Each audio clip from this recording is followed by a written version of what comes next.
Last week, we talked about moving your organization from chaos to under control. And this week, we're talking about the curse of position.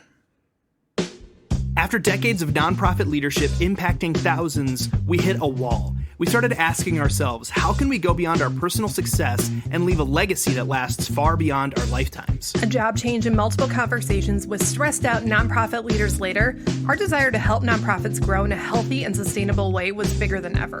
If you're a leader at the top or in the middle of a volunteer and donor-based organization, this podcast is for you. We believe that a better world needs healthier nonprofits, and it's our passion to help you fulfill your organization's mission while helping you live a fulfilled life. I'm Ted. And I'm Lisa. Welcome to the Legacy Builders Movement. Position can be a really helpful thing. It helps people understand why you're coming to them with like the next thing to do. It helps them to understand kind of who is in charge and who's kind of leading the way. It takes away a lot of confusion. It can be really, really great. But there is a dark side to position. And that is really what we're going to be talking about today. The curse of position. There are things that come with position that can be tempting for organizations to lean a little too heavily on. There are things about position that can cause an organization to get a little lazy in some areas and rely on position, and then also turn blinders toward other parts of the organization because they're seeing things from a different viewpoint. If you're in a leadership position in your organization, you have a really, really great vantage point to be able to see things coming, to like see a future a little bit and make good judgments and, figure out where your organization is going to go next. But because you're not on the ground floor in the trenches doing the stuff, you're also blinded to a lot of things that happen within your organization. We're going to be talking about a lot of those different things today, how to kind of head that off at the pass, make sure that you are thinking about what it's actually going on in your organization and not just what you assume is going on in your organization. And ultimately, that's the whole conversation of the curse of position. I think this is something that we see a lot in hierarchy structures, is everyone looks at everyone else's position and sees the benefits of the position or how easy their position is because they're not carrying my responsibility. If you're at the top of an organization, you're feeling the weight that you have to carry to make sure everything is moving forward, that things are being communicated well, that things make sense. And the people who are working under you in terms of hierarchy might look a little bit stressed, but in your mind, you are likely saying, but you're not the one having to actually carry this on your shoulders. If you're in the middle of an organization, you might be feeling everything that you have to get done. And the fact that you're trying to vision cast, having not created the vision. You're trying to make sure that things are being moved forward without being able to control the marketing. You're trying to make sure all these things get done. And it can be easy to look at the leaders above us or the people who are under us and look at them and say, man, you guys have no idea how easy your position is because you're not dealing with X, Y, and Z. And part of this is the whole idea of the grass is greener on the other side. But the other part of this is we simply can put on blinders on accident and just see everything through our own point of view without recognizing the struggles of the people around us, and especially the people who are below us, whether they're volunteers or leaders. And when we communicate without having understood how they are trying to operate within their unique role within your organization, it can cause so much frustration that we don't even recognize that we're causing because we're looking at things from a logical, well, what we think is logical perspective, not understanding that they're looking back going, that sounds good in theory, but I have my boots on the ground. And here's how that plays out if I were to act like that or talk like that or say that or try and do that or whatever the case may be. Now, I've seen this play out from both sides. I've been the leader who had blinders on to what was going on, and I've also been the leader underneath a leader who kind of had some blinders going on. On the flip side, I've been the leader who actually knew the better solution and had a person who was working under me who just had a lot of excuses and just wasn't doing the thing that I knew would work. And I've also been the one who was stubborn, who was underneath a leader, who was telling me to do things a certain way. And I was kind of pushing back on that when their way actually was the right way. So there are times when we do have to recognize that being in that leadership position, because it gives us the vantage point that we do have more information to work with than somebody who is got more like boots on the ground. But we also have to be willing as leaders to flip it around the other way and say they're working with more information than I have. And there has to be a dialogue to go back and forth because things change in organizations all the time. Right. And one thing that we see frequently is an organization gets off the ground, and the thing that made it so that the organization could get off the ground becomes par for the course. This is how we do X, Y, and Z. And as organizations grow and mature, they also need to begin to stabilize. And the things that you do when you're in startup and trying to launch and trying to get stuff off the ground often are not the same things that you need to be doing as your organization becomes more solid, becomes more stable, and becomes something that people are really, really, really relying on in a different sort of way. And so when you unintentionally have these moments where you're like, no, I know this worked because we did it 6 months ago, 3 years ago, 5 years ago, 10 years ago. There are organizations running the same plays that they were running before the internet existed. And when we see things like that, and they're like, I don't know if this kind of marketing works because 20 years ago, we ran this one marketing thing and it worked really well. Those are conversations that most of us look at that. We're like, oh my gosh, I can't believe organizations still do that. But on a smaller scale, there are organizations running the same things that they were running in 2019 before the world changed. There are still organizations running things in the same way back when like culture was different, when things were way more flashy and show how cool you can be. And things have shifted to be like, no, show me what's real. Show me what's true. Show me a glimpse behind the scenes so I know I can trust your organization. There are always things constantly changing.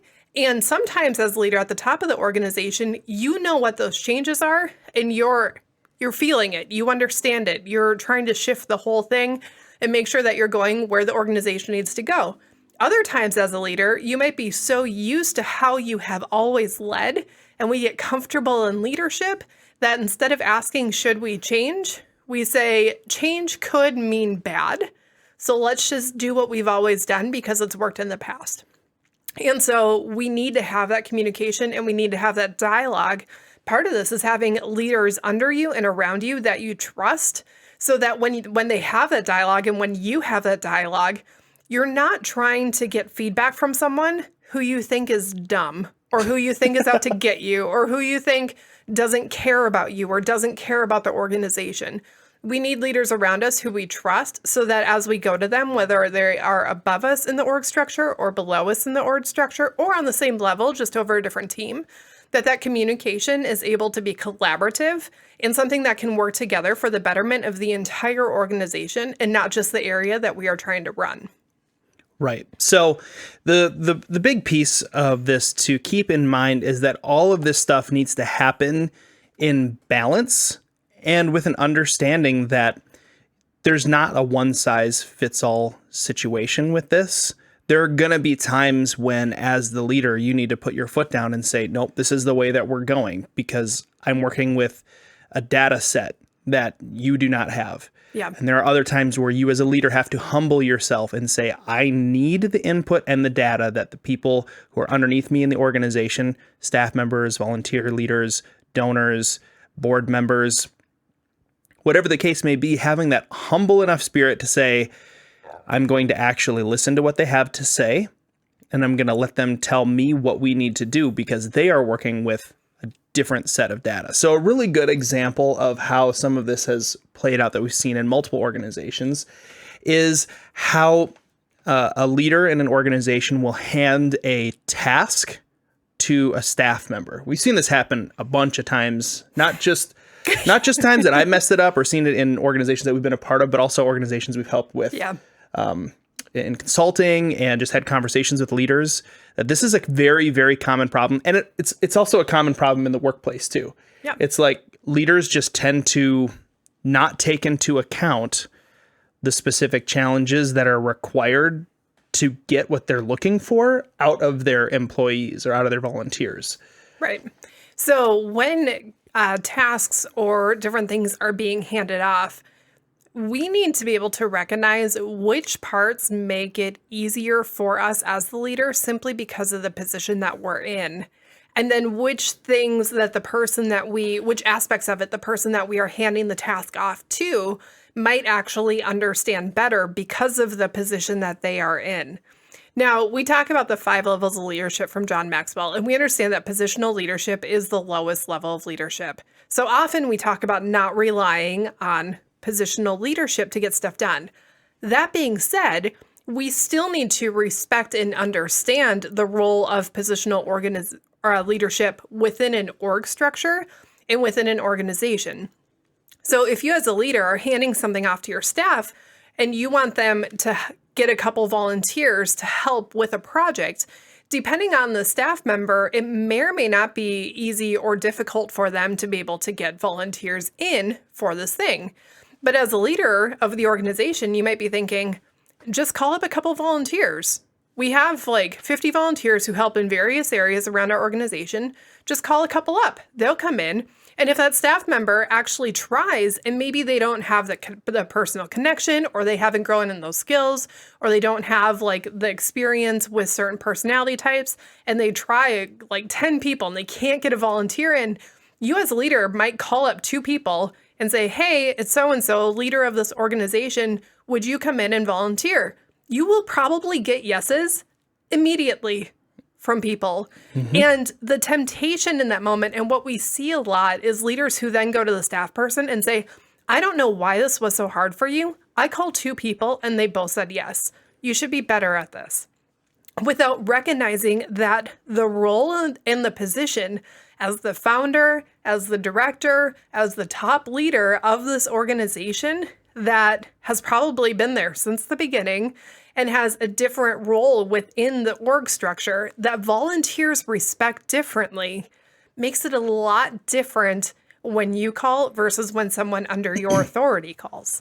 And so it's little things like that that erode trust in that communication when a staff member looks at you and says, this is a lot harder for me. It's not just a single phone call. It's not just sending out a simple email. It's not just whatever the task is, because I think that word, just call them, just talk to them, just get them to do it, just whatever. It minimizes the difficulty because we assume that the tasks are as easy for them as they are for us. I will say a big piece of this problem specifically comes up when leaders don't recognize that they are working from a higher level of leadership, but all they see is that they have that position.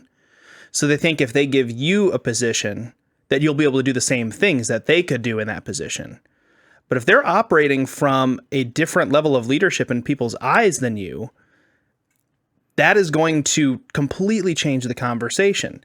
You might give them the title of like project manager, right? And you've experienced this, I guarantee, in like a job where somebody is given a position and you have no respect for that person and now they're in charge. They are going to have a lot harder time getting work out of you than if their leader had asked you to do it, because that leader had already earned your respect, had earned your trust, had earned the ability to ask you to do hard things. And you're like, I get it. I respect you. I don't think you're dumb. Let's do it. Yeah. And it could even have sounded like a dumb idea, but coming from that leader, you're like, I don't need to understand exactly everything in order for me to trust that this is going to work. Right. And so when that leader then turns around and says, hey, it's just a position thing. If you call as the project manager, that's all you need because that's all I have going into it. And it's just not true. You have, as the founder of an organization or the leader organization, you have so many more, your words carry so much more weight. Yeah. And it works for donors and it works for all of these different positions in an organization. Right. There was one time that we were leading a fairly decent sized team of people. And there was one person on the team who had natural leadership. He was able to show kind of that performance. He had like people gave him permission to lead him, not like going up to him saying, I will let you lead me, but just that natural, like, he's really good at what he does. He wasn't demanding that people follow him. I'll people follow just did. Wherever he goes. He had zero position. But we saw his the amount of leadership that he had at the permission level, at the performance level, or producing performance.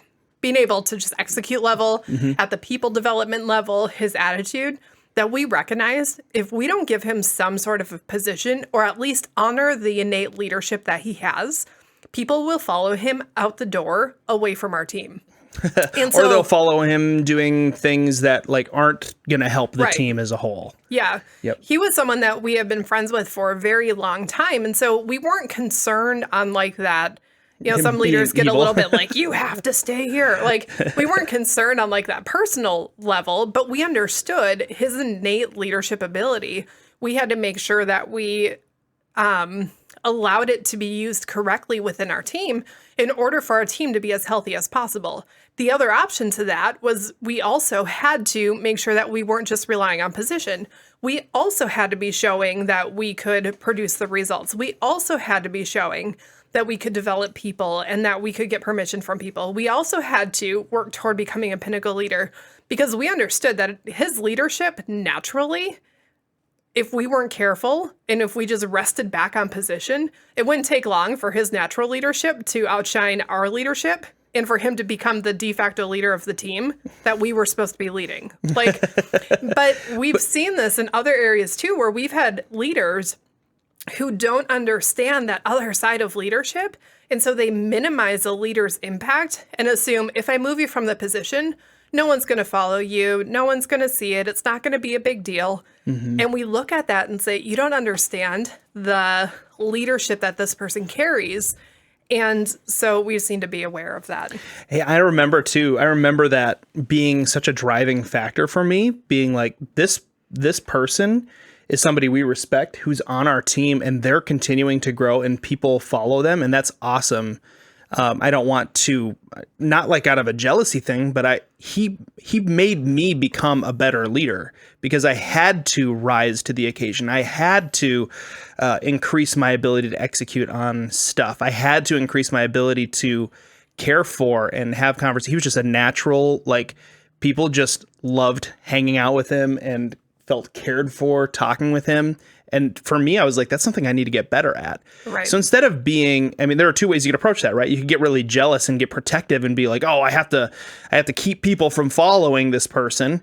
Or you can just say, or I can step it up as a leader and become better and say, I need to improve in order to make sure that, you know, if I'm entrusted with the leadership of this team by my boss or whoever, if you're in the middle, like, you need to make sure that you're owning that responsibility and saying, if I've got leaders coming up underneath me that are great, that's my responsibility to improve myself or get out of the way and let them just take over. Right. And I think this is the other side of that curse of the position. On the one hand, a lot of leaders don't understand how much weight as the leader their words carry. And the higher up in the hierarchy that you are as a leader, chances are your words are going to carry much more weight simply because people respect an org structure in general most of the time. On the other side of it, though, there are leaders who have a position who assume that because they have a position, their words carry weight. Like, you can carry a lot of weight with your words and ignore it and then assume other people to be able to execute the way that you can. Or you can assume simply because I have been placed in a position, my words are suddenly more valuable, more important, more whatever the case may be. And we have seen this multiple times where a leader will be put in a position where they haven't necessarily qualified themselves in the eyes of the people that they're leading. And they assume, well, because I'm in the position and this position carries weight with it, people are naturally going to respect me. They're going to listen. And when I talk, people are going to shut up and look at me. And they'll end up in this position where they think that the weight that they carry as a leader is really, really big, when everyone else looking around them is going, why are you here? And why are you telling me what to do? This makes me think of the movie Office Space and just the manager in their cubicle office is just, he's so irritatingly like, I'm in charge, this is what I do. And he just like walks around and he doesn't accomplish anything other than just make everybody stressed out or upset. Like, and I feel like leaders, if we're not careful, we will gravitate toward doing that unless we realize that our position is a blessing, but it's also a curse.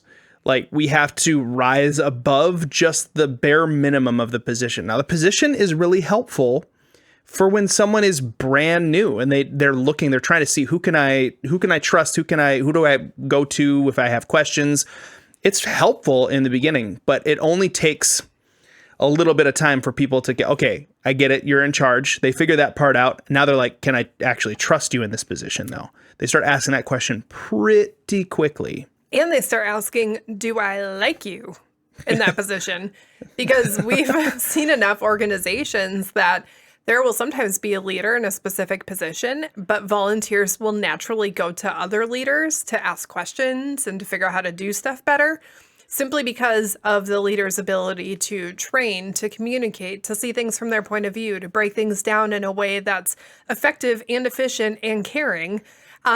And so there can be positions that end up basically just, it's filling a seat and filling a spot without actually filling a leadership role.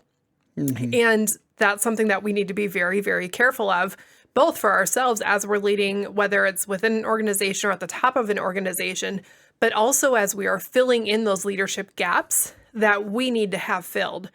You know, we talk a lot about getting volunteers here. And if you're someone who has many volunteers, or you're looking to increase the number of volunteers, you also need to know how many leaders you need to help be caring for those volunteers. And as you're finding those leaders, be careful that you are not simply picking people who want to wear the name tag of, I am a leader. Sometimes people value the position so much because they just want the control. They want to essentially be a tyrant, but they don't have that natural ability to get people to follow them. So they'd rather be in a position so that they can demand following. And sometimes those people can be really great and they can look really shiny and they can rub elbows really well and get in our good graces and, you know, try and convince us that they are the next leader.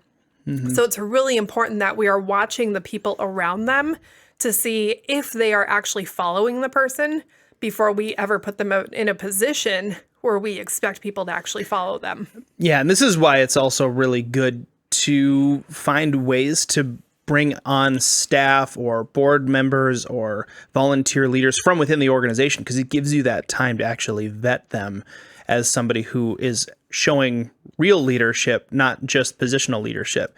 Because the thing is, you could put a tag that says general manager on a monkey and say he's the general manager, but that's not going to be a good general manager. Just because they're called general manager doesn't mean they're good at it, and doesn't mean that they're good at getting people to get things done. And they're probably just going to sit around and eat bananas all day because they're a monkey, and that's what monkeys do, I assume, from cartoons.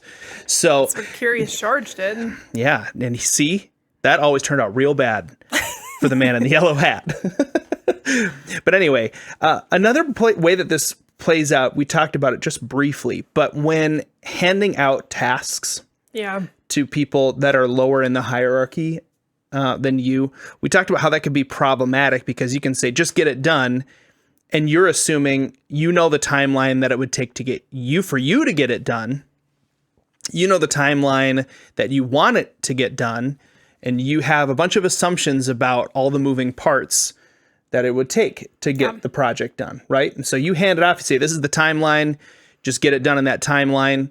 And that staff person or that volunteer leader is going, this doesn't work. And this is something I've been learning from working on some coding projects with some friends about when you have a team of people together and you have a very complex project, which nonprofits are a complex project. Yeah. You have a team together and you're working on a very complex situation.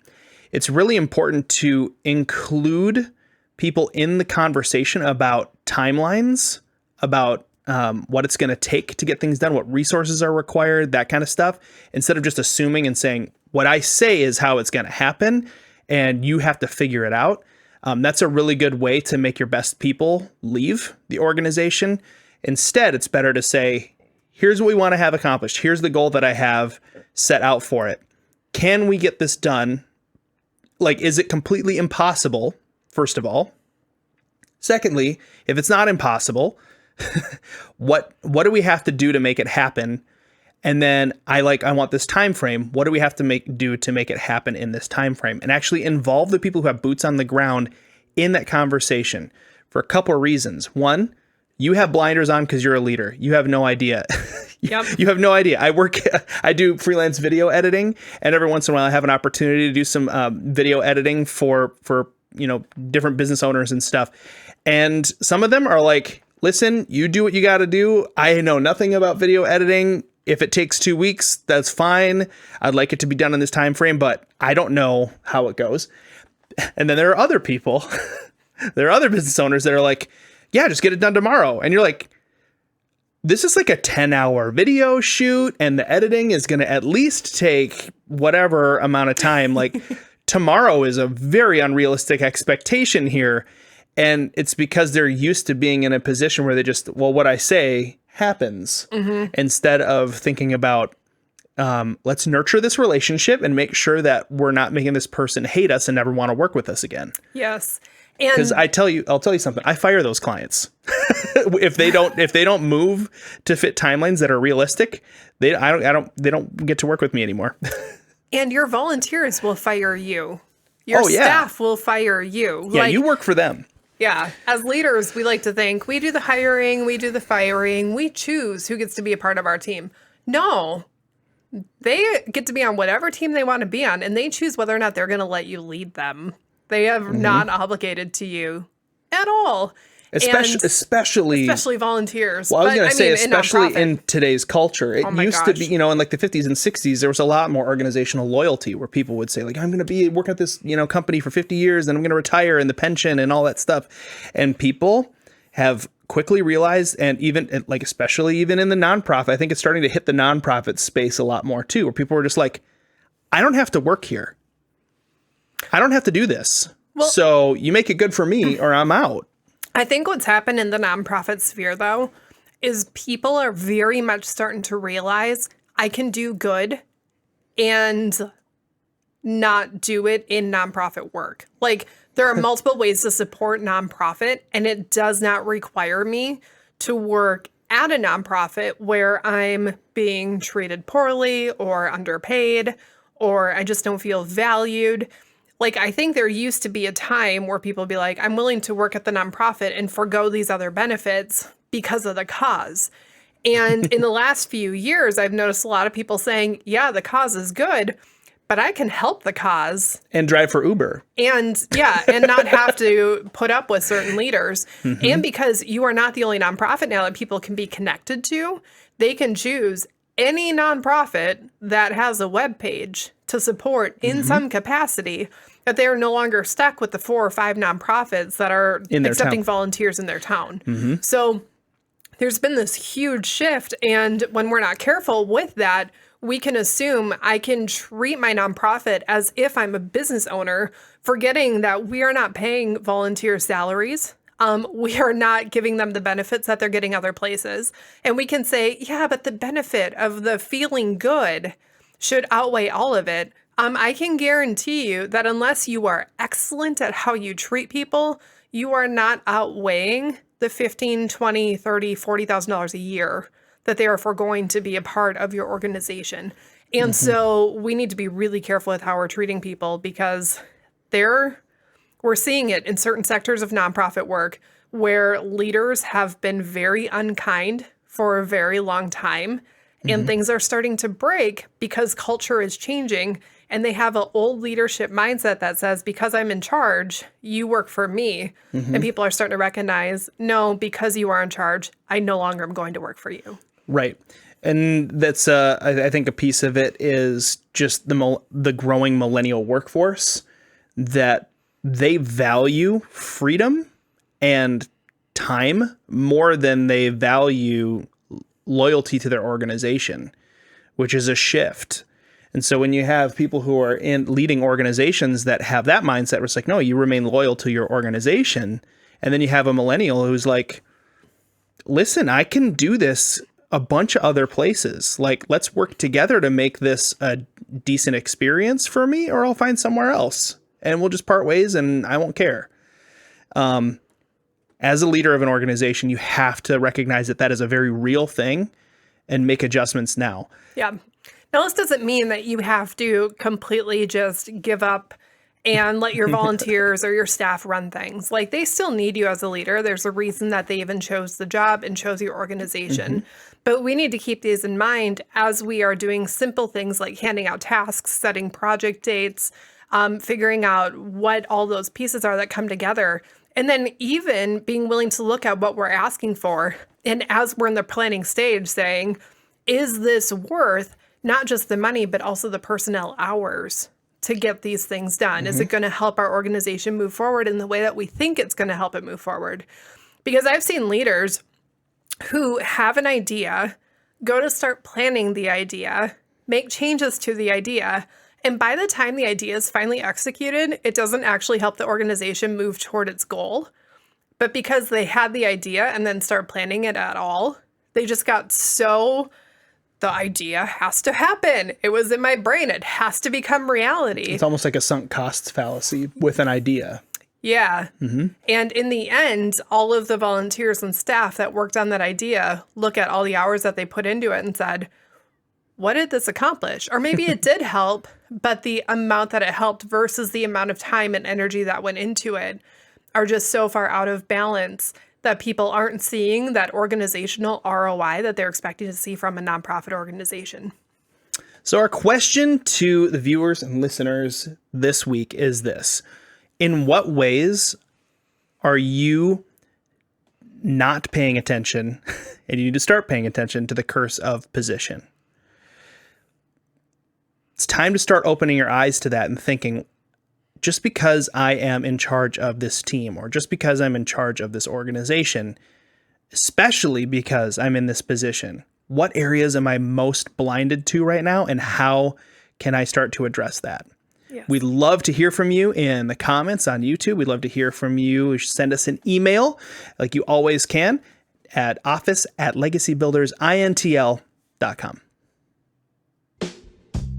Thanks for listening to the Legacy Builders Movement. If you appreciate this podcast and find that it's valuable, the best way that you could help us is to subscribe and leave us a rating and review. To learn more about Legacy Builders, go to legacybuildersinternational.com. That's legacybuildersintl.com.